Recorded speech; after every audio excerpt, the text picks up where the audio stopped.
Well, UATP is a privately owned network. It's owned by the world's airlines. It's a closed-loop network where airlines act as the issuer instead of a bank. Airlines issue cards generally to corporations to breed loyalty and also to have a direct distribution channel that avoids a higher cost of accepting other cards.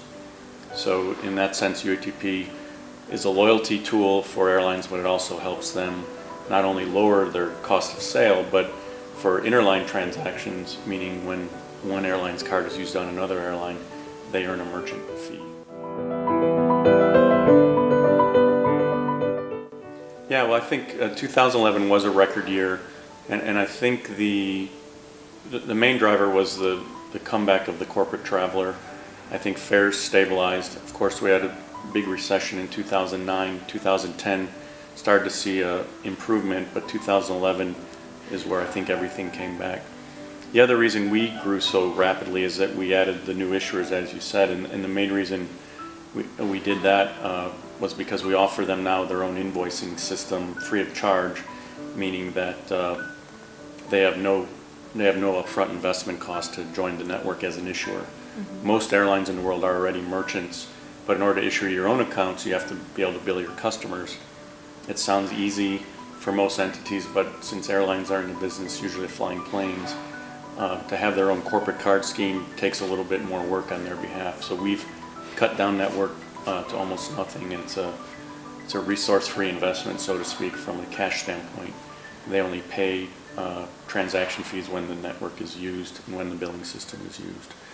We think 2012 will be another record year, just because those new issuers will start putting out material volume this year, and then we have a lot more issuers in the queue. So we're on a rapid growth pattern. 13 billion is material, but it's not enough, and as we're a niche product, we just want to be a bigger niche, 30, 40 billion.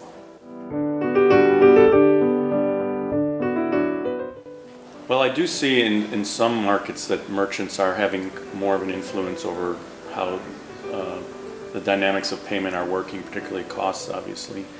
In the US, some of the big merchants, retail merchants, have had a direct effect on pricing with the banks. I think most people know that things like the Durbin Amendment were driven by the big box merchants like Walmart, who wanted to drive down their cost of sale.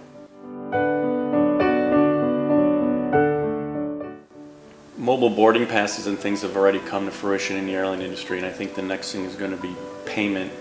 The problem is there's such different schemes all over the world right now that it's going to be hard to standardize something, particularly in the airline industry, because as we know, travelers are mobile, and what might work in one jurisdiction might not work in another.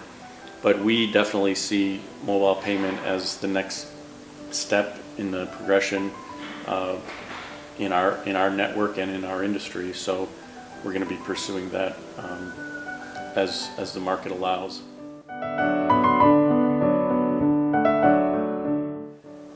Payment is part of the distribution cost of running an airline, and that is the last area where airlines can have an effect on their costs. So I think as airlines really start to analyze what works best in their markets from a payment perspective, they'll be more strategic on issuing UATP, but also what other forms of payment they accept. You can't just accept every form of payment and expect to be successful, and I think what airlines really need to do is analyze their true cost of sale from a payment perspective. A lot of airlines have deals with the major card brands, and they think they know what their card rate is, but as we all know, depending on the channel and type of product used, the card fees can be very different. And in the airline industry, most airlines used to complain about GDS costs, the distribution costs of the content, which has now been surpassed by payment costs. And as more and more airlines in the industry realize that, I think they'll become more strategic, look for alternative methods of payment for acceptance and things like that, not just standard credit cards.